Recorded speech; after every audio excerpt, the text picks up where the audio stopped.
Hi, I'm Chris. This is Finding God at Work.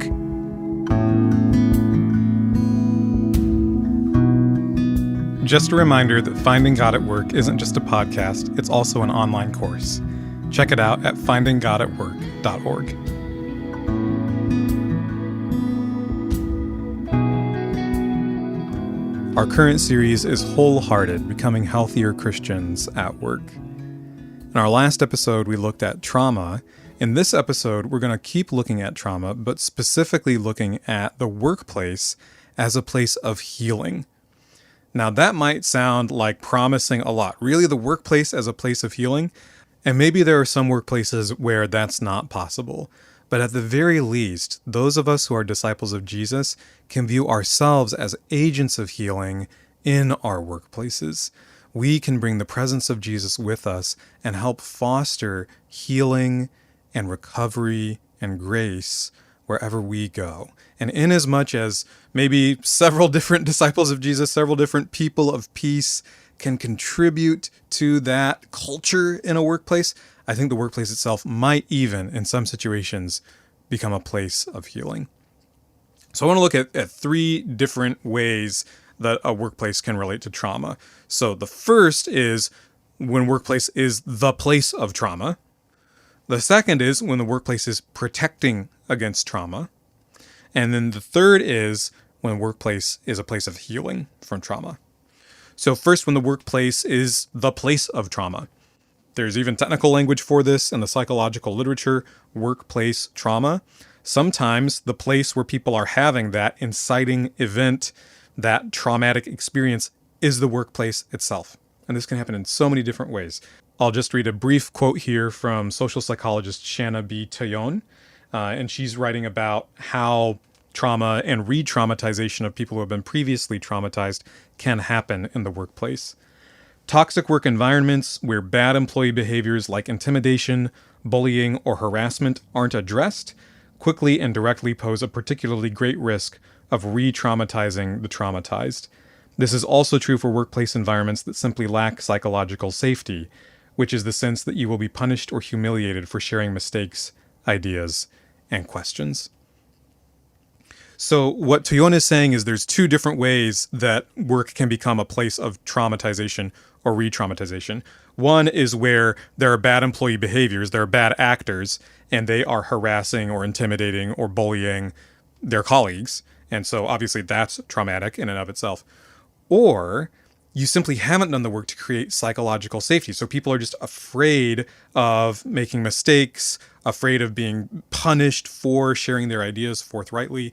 It may not come to that same place of like the abusive, bad employee behavior, but it's still not a psychologically safe place where people can be themselves fully and take healthy risks. So either way, the workplace itself can be a place of trauma. If that's the situation you're facing at work right now, my prayer for you is that you will find grace to endure and the courage to speak up for yourself as best you can to be protected against future re-traumatization. It's really hard, though, because our work is our work. We need it to get the paycheck. We need it to provide for ourselves, perhaps for our loved ones. And so even when we're facing trauma in the workplace, it can feel like we can't say no, like we can't get out. It's a really, really hard place to be. If that's where you're at, make sure you're reaching out to somebody that you trust to talk to them about what you're experiencing at work and to think through what options for next steps might be for you. Okay, so that's the first thing, work as the place of trauma.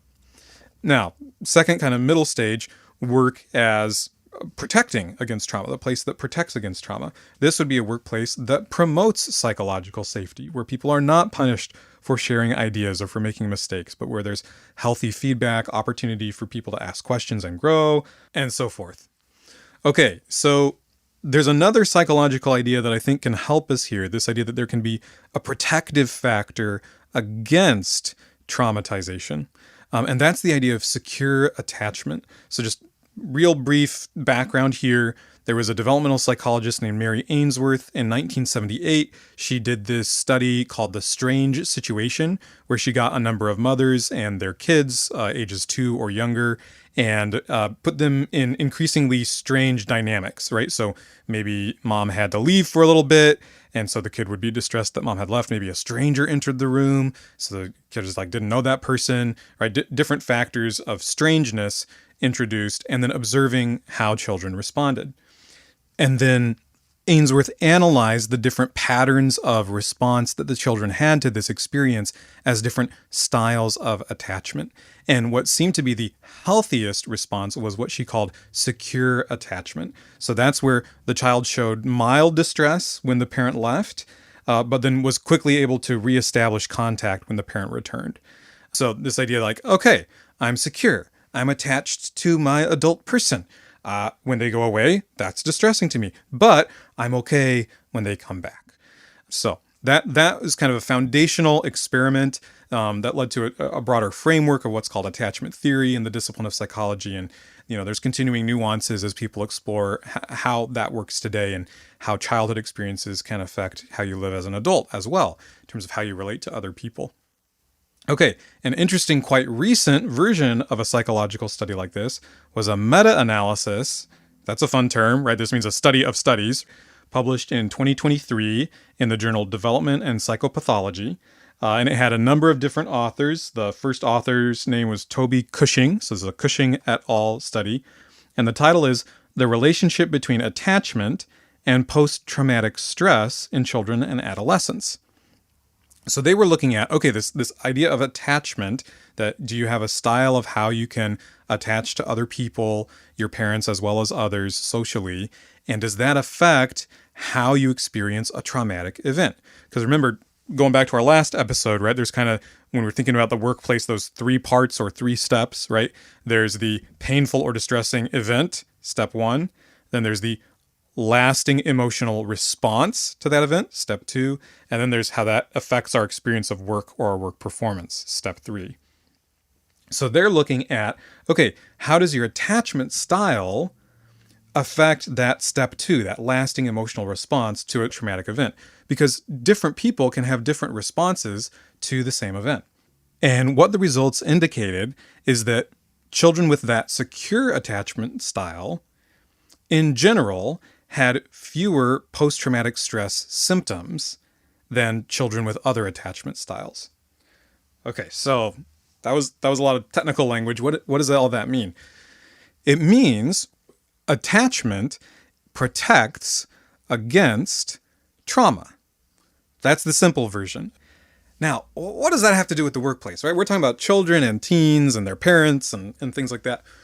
But I would suggest a workplace where people have healthy attachments to one another could be a workplace that is protective against trauma.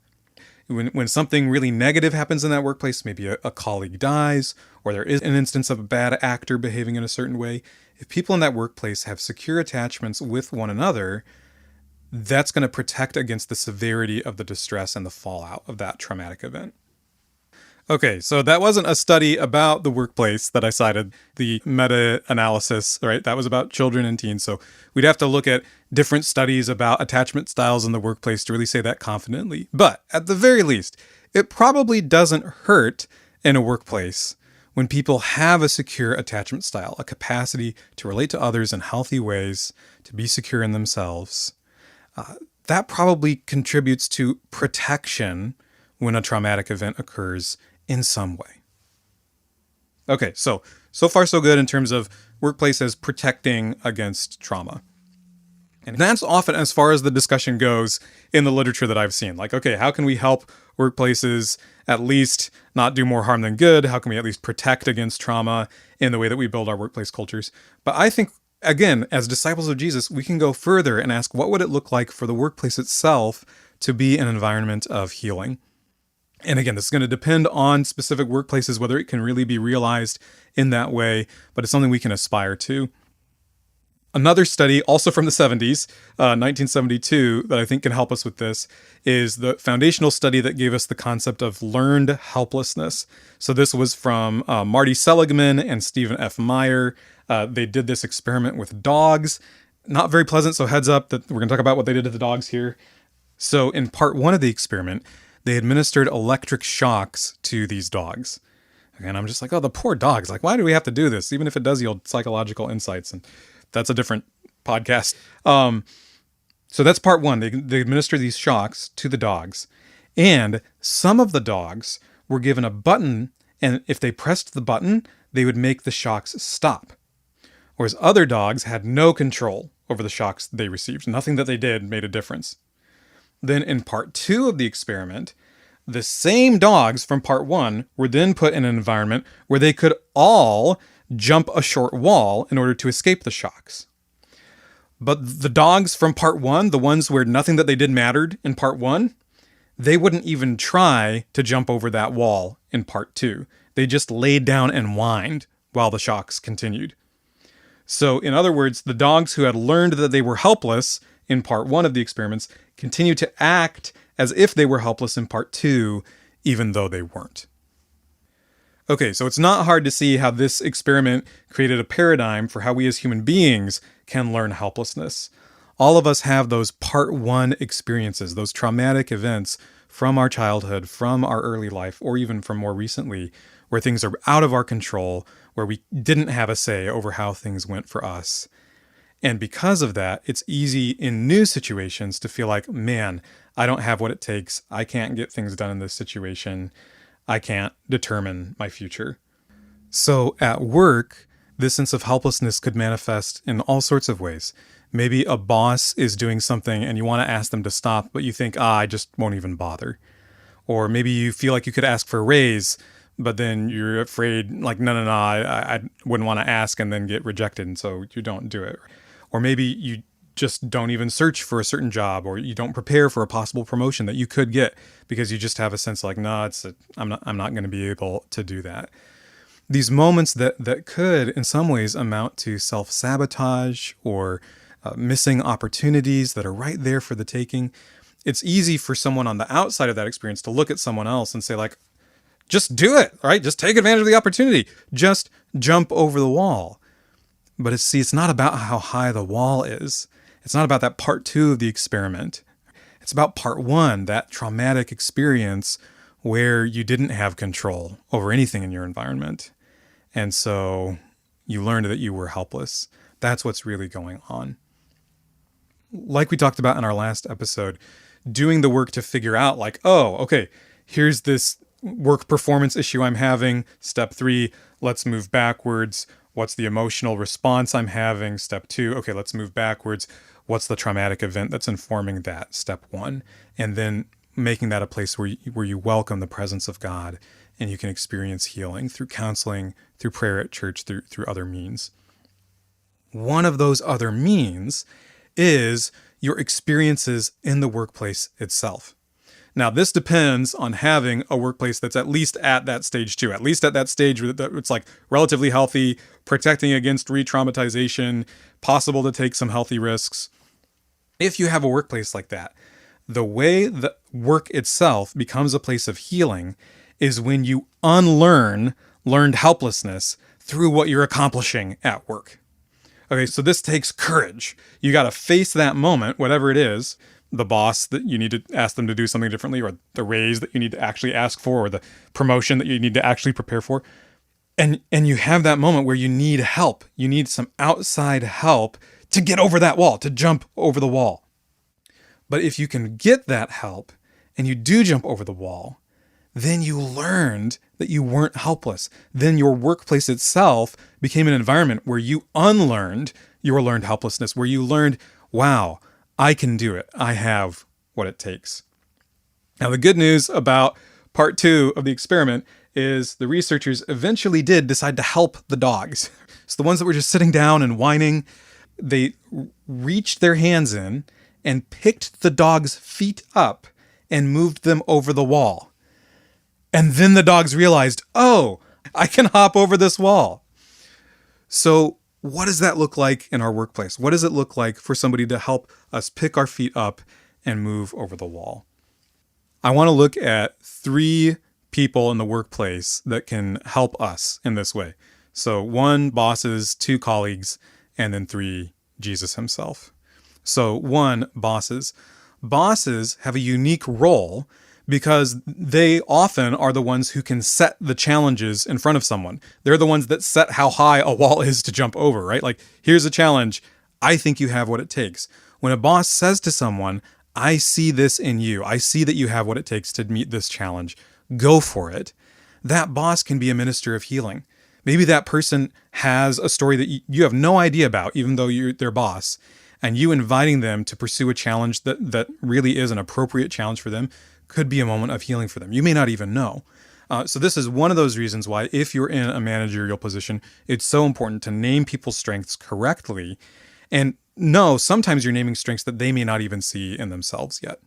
Okay, so 1, bosses can be ministers of healing, even without realizing it, just by doing their job as bosses well to give people appropriate challenges and to name the strengths of their team members. 2, colleagues. Often your coworkers on your team know what you're good and bad at even more than your boss does, right? And that's one of those kind of ironies, is like the person that's in charge of making decisions about you knows less about you than other people do. But given how well colleagues know each other, this is also a place where help can come from. If you see something in a colleague that's a strength of theirs, maybe you're not in a position to change their workload or their work challenges, but just like name that. Make a habit of naming other people's strengths. And you don't have to be like an especially masterful, encouraging person to do this. I have a reminder in my task management system to say encouraging things to other people because I don't always remember to do it. Whatever you need to do to remember to name the strengths of the people around you, you can also be a minister of healing where people might say like, oh, I can put my foot over that wall after all. And then 3, Jesus himself is ultimately the one who's helping us, even when it's ministered through a boss, through a colleague, through our own will being engaged to say, yes, I'm going to try and jump over this wall, even though I'm scared. All of that are varied forms of God's grace for us in Jesus Christ. I want to look at just one verse that I think says this so beautifully. This is in Hebrews chapter 13, and the author of the letter to the Hebrews is citing a verse from Deuteronomy 31:6, and then also from Psalm 118, verses 6 and 7. Never will I leave you, never will I forsake you. So we say with confidence, the Lord is my helper. I will not be afraid. What can mere mortals do to me? The Lord is my helper. I will not be afraid. What can mere mortals do to me? Ultimately, it's Jesus who reaches down into the cage where we're feeling the shocks, where we're whining and we can't move. And he gently takes our feet and shows us that there is a way over the wall. When we minister that power of Jesus to heal in our workplaces, I don't think it's too much to say that our work is becoming a place of healing. Lord Jesus, thank you that we don't have to be helpless. Thank you that we can unlearn learned helplessness. Do your work in us as we do our work with you. Amen. Thanks for listening. Finding God at Work is a production of Mission Central, a ministry based in Aurora, Illinois, dedicated to forming Christians for mission in everyday life. You can subscribe to the podcast wherever you listen to this episode to get 10 minutes of teaching on faith and work every Tuesday and Thursday. To get resources to go deeper with each podcast series, read our blog, and get info about upcoming courses on faith in the workplace, go to our website, missioncentral.church.